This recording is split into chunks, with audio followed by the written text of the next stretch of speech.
aconselho vivamente que as pessoas leiam, até para que apreendam os erros grandes em que neste momento estamos todos a incorrer, nomeadamente em Portugal. Certo. Quer dizer, é um livro quase didático, não é? Sim, sim. É isso. Aprendemos alguma coisa com a leitura desse livro. Sim. Ótimo. Obrigada. Obrigado, Irmi.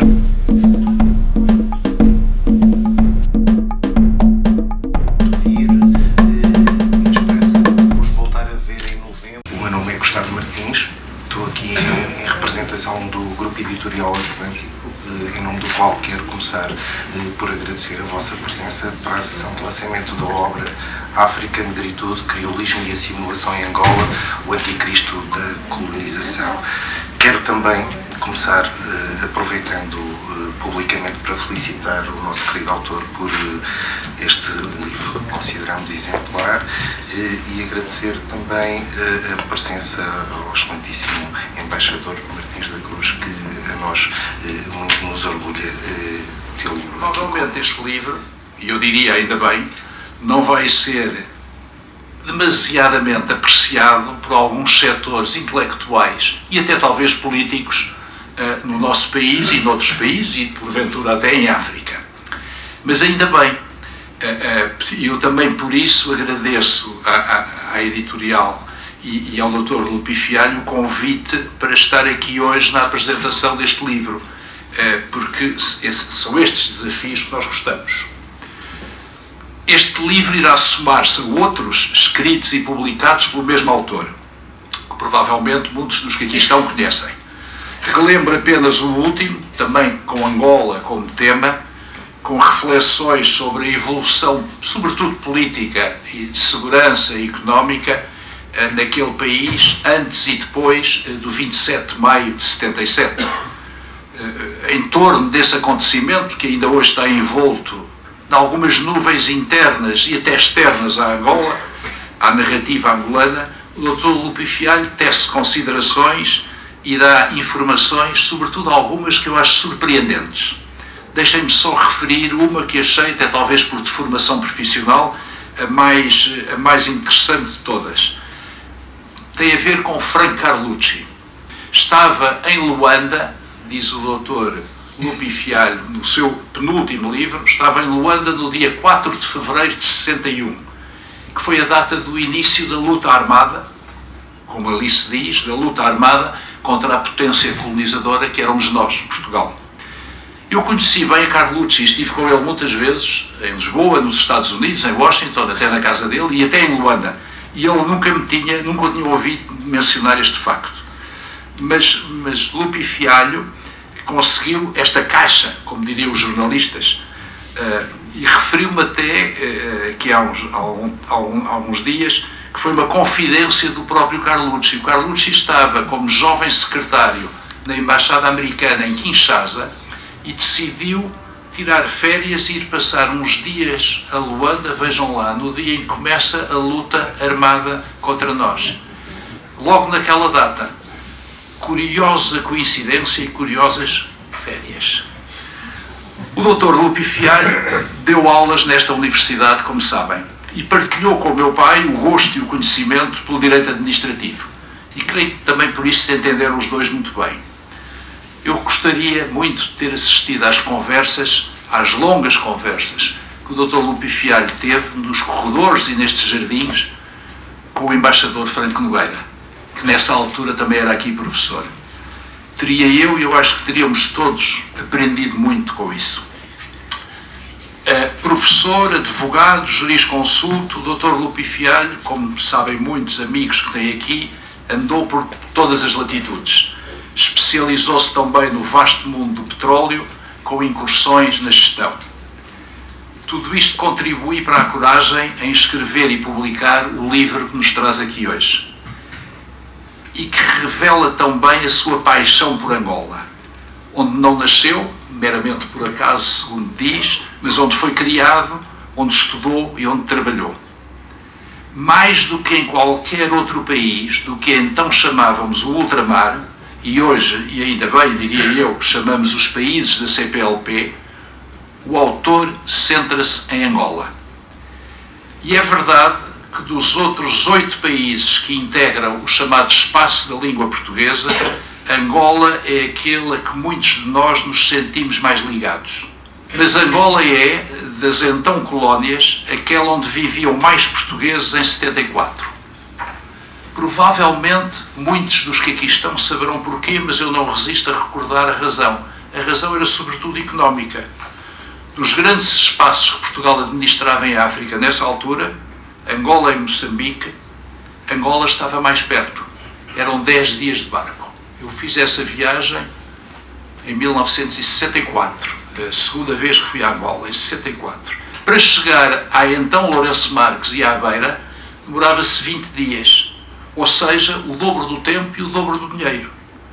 Demasiado para os imigrantes pobres de um país pobre que Portugal era nessa altura.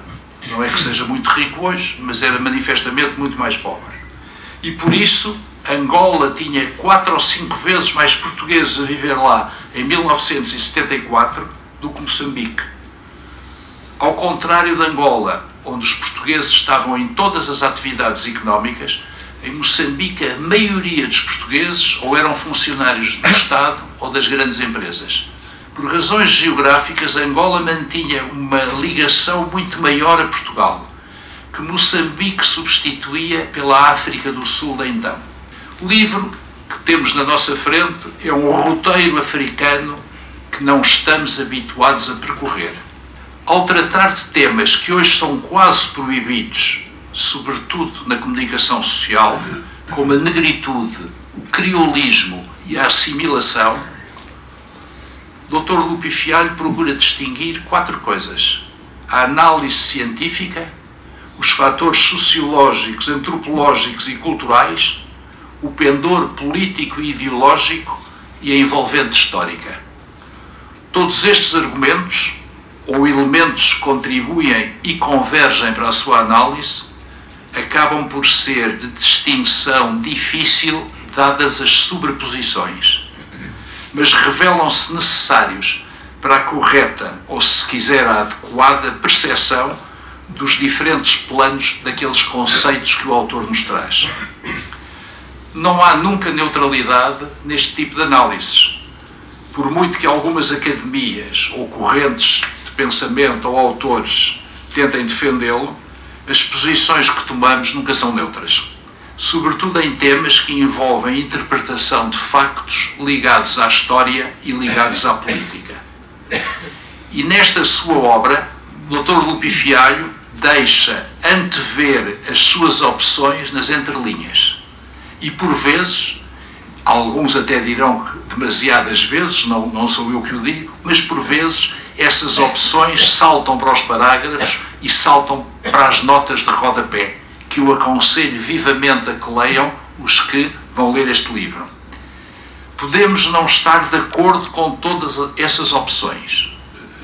Eu próprio não estou, e digo com toda a honestidade, não estou de acordo com todas. Mas isso sucede quase sempre quando lemos um livro ou apreciamos uma obra e não nos revemos na sua totalidade.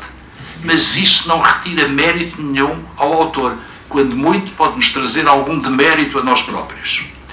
Se virem o índice deste livro, verificarão que tem uma nota introdutória, mas não tem conclusões. Porquê?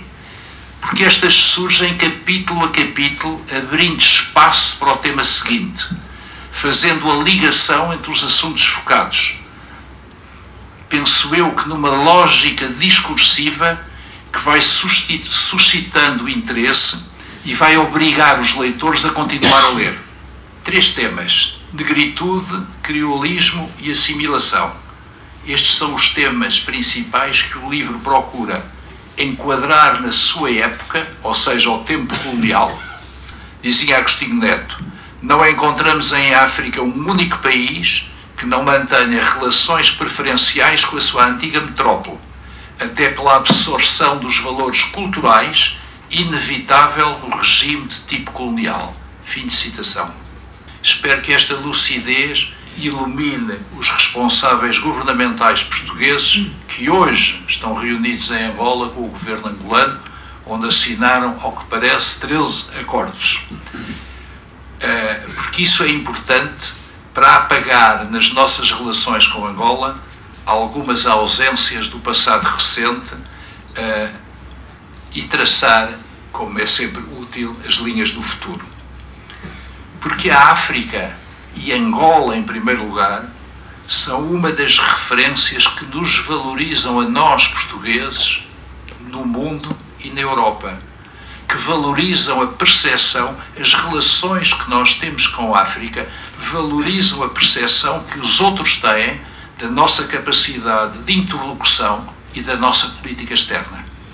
É por isso que, e espero poder escrevê-lo um destes dias, Portugal se deve opor veementemente a que acabe a unanimidade nas decisões de política externa na União Europeia. No dia em que o voto for por maioria, os países da CPLP deixam de precisar de nós, deixam de precisar da nossa voz em Bruxelas.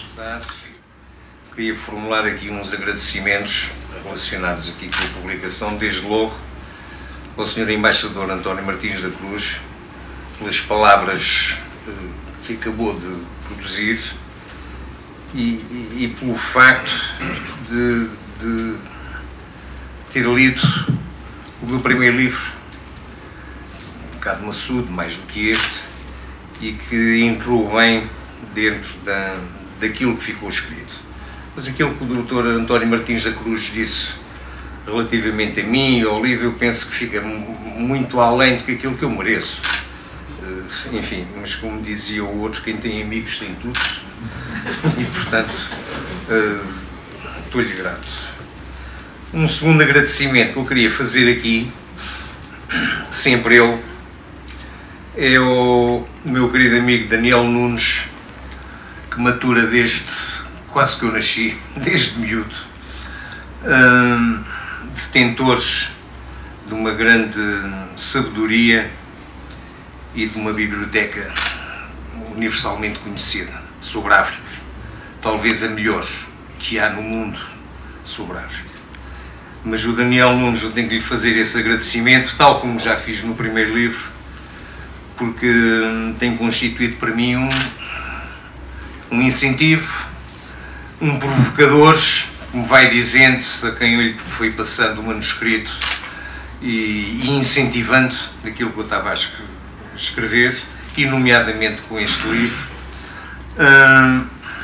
E portanto o meu agradecimento em relação ao Daniel Nunes é imenso, e pronto, para quem maturou desde miúdo, desde quase que nasci, também apoiar-me e incentivar-me neste livro, também se calhar não faz mais que a obrigação dele, mas tenho que formular aqui um agradecimento a um grande artista, que é o autor desta capa, que todos nós conhecemos. Quem lida com moedas é um dos artistas diletos da imprensa nacional Casa da Moeda. Portanto, passamos pelas moedas de coleção, comemorativas disto, correntes. Desde há umas décadas esta parte, muitas que têm lá a assinatura António Marinho de Andrade. O António Marinho de Andrade, de facto, é uma imaginação que eu conheço há quase 40 anos, e portanto basta nós darmos uma ideia e a ponta da caneta dele corre mais depressa do que aquilo que a gente lhe possa dizer. Bastei-lhe mandar um e-mail com o título do livro, no dia seguinte tinha este boneco. De facto, ele apreendeu imediatamente por isto, pelo título, o que é que se pretendia, e só tenho que lhe agradecer e dar-lhe os parabéns por esta capa que está de facto maravilhosa.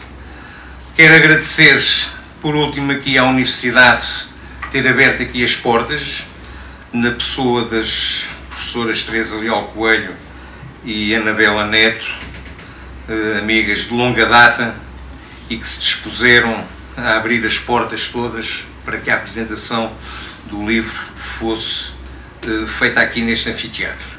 Pegando agora aqui, eu prometo que não vou falar os mesmos 45 minutos que falei no primeiro livro, na apresentação do primeiro livro, que é muito maçudo. Mas gostava de dizer aqui algumas coisas muito rapidamente, porque não me vou mesmo alongar. Quando eu falei com o meu amigo e ex-aluno e companheiro de outras lides do jornalismo, o Tiago Franco, e disse: Tiago, estou a pensar em publicar o livro. Ele viu, deu-me uma vista de olhos no manuscrito e perguntou-me: Lupi Fialho, quais são as motivações? Mas porquê? Quais são as motivações aqui do livro? E eu disse: Tiago, as motivações são muitas, mas eu vou-lhe dizer, nós vivemos num período, e agora aproveito para começar a falar sobre isso, num período muito conturbado. E é de facto muito conturbado, como disse o Sr. Embaixador Martins da Cruz, em que não estamos todos de acordo sobre os mesmos temas e sobre aquilo com que nos confrontamos no nosso dia-a-dia. E de facto é um período conturbado em que a palavra domina o nosso dia-a-dia. É o dominante. Qualquer repórter de rua faz doutrina por tudo e mais umas botas. Qualquer pivô de telejornal faz doutrina, discute com o entrevistado, preenche-lhe o pensamento e o discurso, como agora se diz, que é uma palavra que me irrita supinamente, que é a narrativa, o discurso, e o que mais domina o nosso dia-a-dia informativo, e nem sequer quero entrar se é desinformativo, é informativo. Bem, aquilo que nós temos na nossa comunicação social é de facto a palavra, é essencial o uso de certas palavras. A propósito de tudo e mais alguma coisa, é a palavra, é o conceito. Bom, o problema coloca-se num outro ponto, é se as pessoas têm o sentido crítico para perceberem o que é que essa palavra quer dizer ou o que é que esse conceito quer dizer. A maior parte das vezes a palavra é sempre usada no campo dos imperativos abstratos. Nada é concretizado, muitas vezes são meros obiter dictum, como dizemos na minha profissão, são declarações de princípio que nada dizem, nada definem e nada concretizam. Mas esse é o nosso dia-a-dia. Eu gostava, a propósito aqui do livro e da negritude e do que mais envolve, vou ler muito rapidamente aqui uma parte que diz o seguinte: a experiência angolana mostrou já que o caráter antirracista puro não pode permitir o pleno desenvolvimento pela luta da liberdade.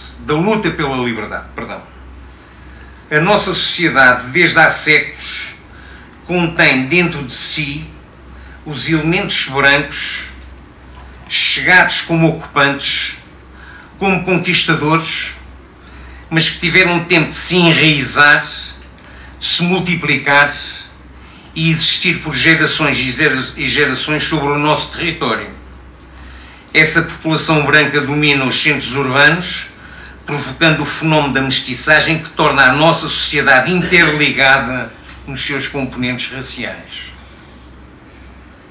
Esta que eu acabei de vos ler foi escrito pelo Agostinho Neto, que é uma pessoa insuspeita, malgrado os seus devaneios e os seus fantasmas, com aquele dia maldito que aconteceu em Angola e nos dias posteriores, que foram piores, do 27 de maio de 77, o Agostinho Neto era uma pessoa inteligente. Era uma pessoa inteligente e era uma pessoa fina no seu pensamento e tinha uma ideia muito concreta, muito correta sobre como é que se interligavam e como é que funcionava aquilo a que, no fundo, o Mário António vem a tratar impropriamente, no meu entender, mas do ponto de vista concreto, que é um bom ponto de partida e de análise do criolismo. Nós, quando aqui a propósito deste tema, aquilo que mais me motivou na escrita deste livro foi a necessidade de ver qual é o antecedente mais imediato que nós temos sobre a negritude e sobre a assimilação. o pai da negritude, o Leopoldo Senghor, dizia que o pai da negritude, o dono, quem inventou a palavra negritude, foi o Aimé Césaire. Depois o outro dito, está bem, foi o Aimé Césaire em 1930, já o Etienne Leroux também estava na legítima defesa em 1930. Quando começa esse movimento, mas como é evidente, a seguir em 1930 andaram todos, não é entretidos, porque aquilo de entretenimento não tinha nada, mas ocupados com a Segunda Guerra Mundial. O Leopoldo Senghor a ter um campo de concentração durante 3 anos e foi no pós-guerra que se retomaram em força, foi que se retomou em força este movimento. Porque entre 34, 35 e 44, 45, não houve tempo sequer, nem disposição para se dar corpo ao movimento da negritude. E quem são os maiores, no meu entender, os maiores cultores da negritude lá fora? O Leopoldo Senghor e o Aimé Césaire. É interessante chamar aqui a atenção por uma coisa. O Leopoldo Senghor, o nome Senghor vem da palavra portuguesa senhor, e o Leopoldo Senghor fazia gala, escreveu, e quando esteve aqui em Évora em 86, quando foi laureado com o grau de doutor honoris causa pela Universidade de Évora, voltou a dizê-lo,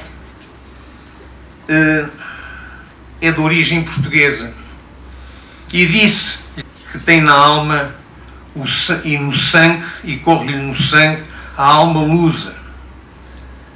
A alma lusa. Notem, o Leopoldo Senghor podia dizer corre-me no sangue a alma da Guiné, porque o país onde ele nasceu e de onde ele é oriundo faz fronteira com o norte da Guiné, como é concebido, não é? Não, o Leopoldo Senghor dizia corre-me no sangue a alma e a saudade lusa, porque o nome Senghor vem do português, quer dizer senhor. Isto é interessante. Bom, é o mesmo Leopoldo Senghor que é um dos grandes cultores da negritude. O Aimé Césaire fazia gala em dizer eu amo a França, eu tenho uma cultura francesa. No Aimé Césaire. Agora, se isto é assim, e nós somos confrontados diariamente com citações, os tais donos da palavra neste país, por tudo e por nada citam o Fanon, a maior parte das vezes quando não o leem, nem convém, não é? Mas é o Fanon para aqui, o Fanon para ali, a imputarem-lhe afirmações que ele nunca produziu. Estamos a falar do mesmo Fanon, do autor das Peles Negras, Máscaras Brancas, em que tem muito que se lhe diga e a ambiguidade é grande, não é? O mesmo dizia a cor da minha pele não é portadora de valores específicos, ou não? É porque nós, no fundo, estamos aqui a falar de autores que são respeitados, são a base da negritude, serviram de análise e de pontapé de saída de uma tese, de um discurso muito bem elaborado, de um belíssimo intelectual que era o Mário António, sobre o criolismo. Grande poeta, grande ensaísta, grande estudioso, enfim, ele formou-se tarde, já depois de vir de Angola, nas antropologias, mas era o grande amigo do Viriato da Cruz. Para quem conhece a história de Angola, Viriato da Cruz não é um nome qualquer, e não é um nome insuspeito. Depois foi com o Viriato da Cruz e com o António Jacinto que o Mário António, o mesmo Mário António, que chegou a administrador da Gulbenkian, fundou o Partido Comunista de Angola e fundou a Pelua. Bom, mas preferiu trocar as suas lutas, o seu casamento e a sua vida aqui na metrópole. Mas é detentor de uma grande cultura, de uma grande riqueza literária. E é dele, como sabem, a Luanda e a Ilha Crioula, e não só, e estudos imensos estão compilados e estão escritos, aliás, compilados num livro que é o Reler África, e em que os temas e o problema da negritude, do criolismo e da assimilação são tratados, são debatidos. E isto porquê? Penso que isto só acontece connosco. Enquanto que o Senghor e o Césaire diziam eu amo a França e eu tenho uma cultura francesa, nós cá parece que nos deleitamos, eu não, mas algumas correntes, nos deleitamos a falar mal daquilo que é o óbvio.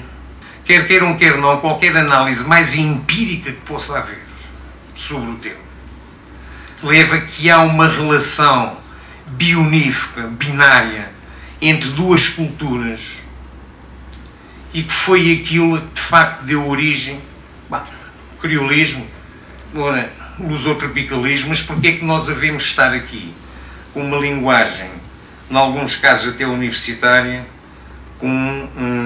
tão banal, tão vulgares relativamente ao Gilberto Freire? Não há um autor, diz Gilberto Freire, com uma escrita brilhantemente superficial, trabalhos supostamente científicos, repetiu à exaustão, supostamente científicos do Gilberto Freire. Pronto, ok, são opiniões, não é? Mas não são supostamente científicos.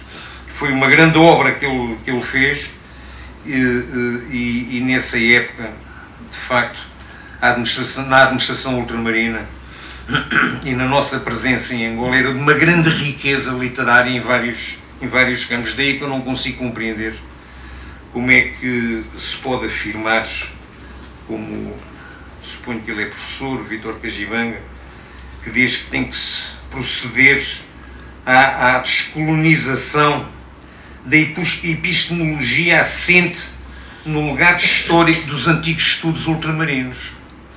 À descolonização da epistemologia e do legado histórico dos antigos estudos ultramarinos. Que riqueza que eram os antigos estudos ultramarinos. Publicações extraordinárias, grandes autores. Orlando Albuquerque,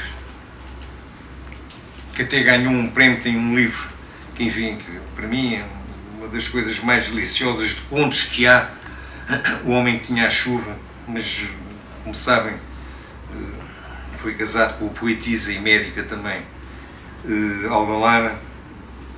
Eu acho que são afirmações que se podem evitar, que se devem evitar, porque não têm o mínimo de sustentação nem de credibilidade.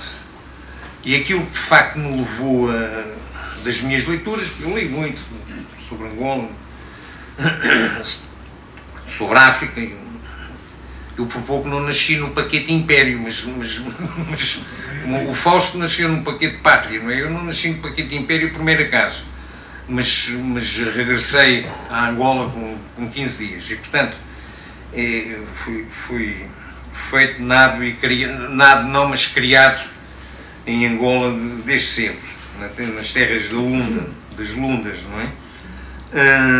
Portanto, muito me liga a Angola e, portanto, das leituras todas que eu vou fazendo, das análises, porque eu leio muito, fico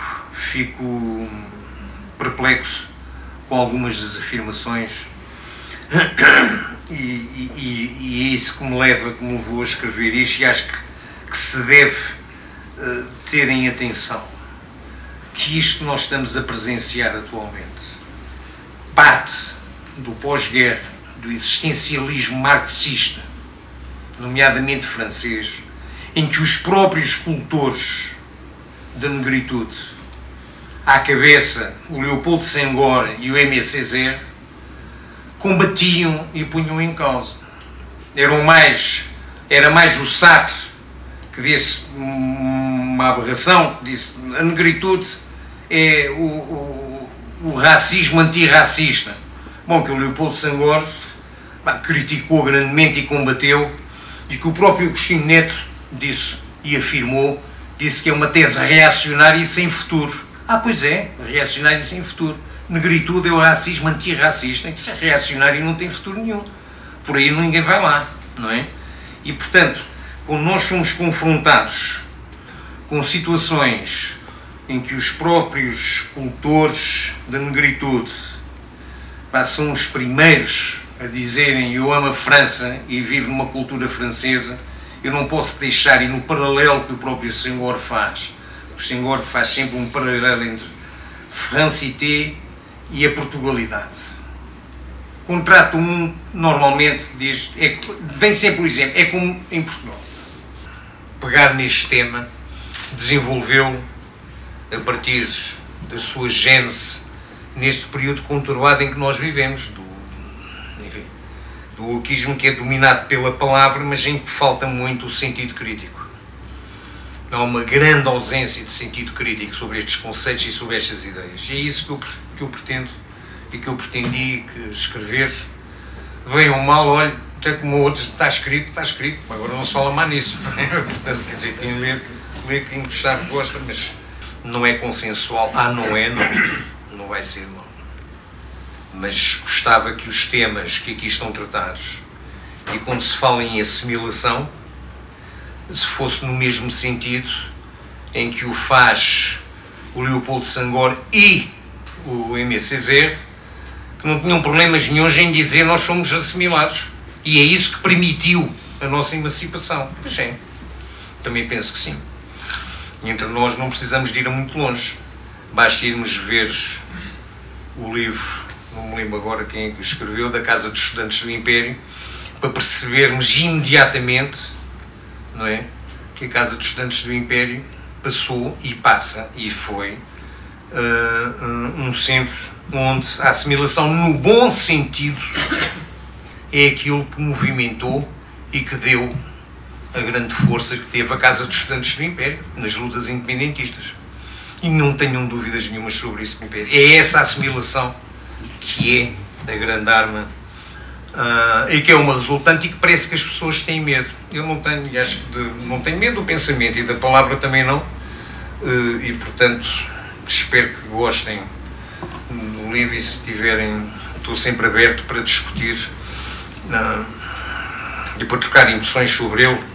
Aliás, já recebi um telefonema de um professor de História que o leu, um colega, ex-colega de curso do colégio, e tivemos mais de 2 horas ao telefone. Ele disse, aqui, mas atenção, olha que o Sartre, ok, está bem, o Sartre era comunista, mas nunca foi do Partido Comunista. Eu também sei que nunca foi do Partido Comunista francês, mas ele próprio é que se definia como tal, não é? E portanto é sempre interessante que a partir daqui se possam desenvolver conversas e discussões. Era isto que eu vos queria dizer e espero que gostem, mas está escrito. Não... Pedir, na esperança de vos voltar a ver em novembro, em princípio, para a apresentação do novo livro de contos do nosso autor, o Pifiar. Muito obrigado e até uma próxima.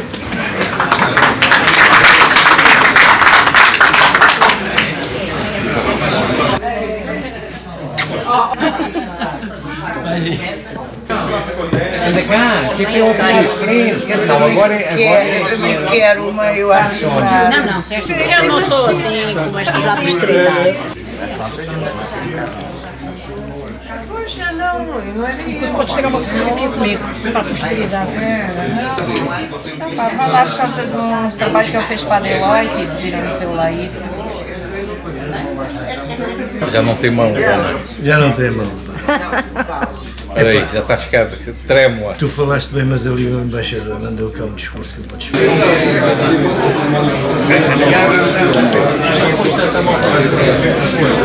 Tudo bem? Isto é para mais tarde, para eu te recordar dos amigos.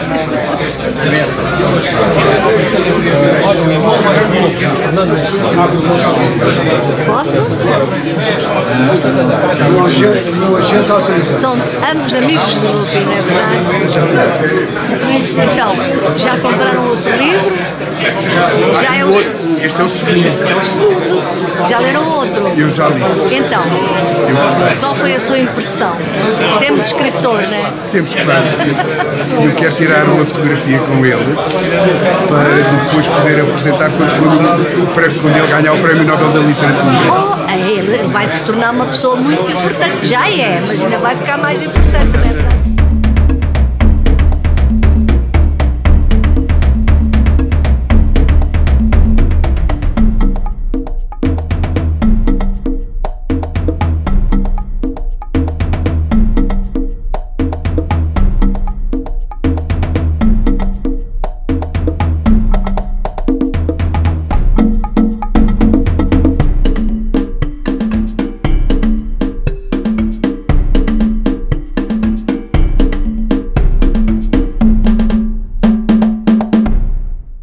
Agora fiquei admirada, em tão pouco tempo tu publicas outro livro, não é? Quando estás a escrever, estás a pensar qual é o teu público, quais são os teus leitores? Não. A quem é que o tema interessa? Não, eu Não? me dá gozo de escrever.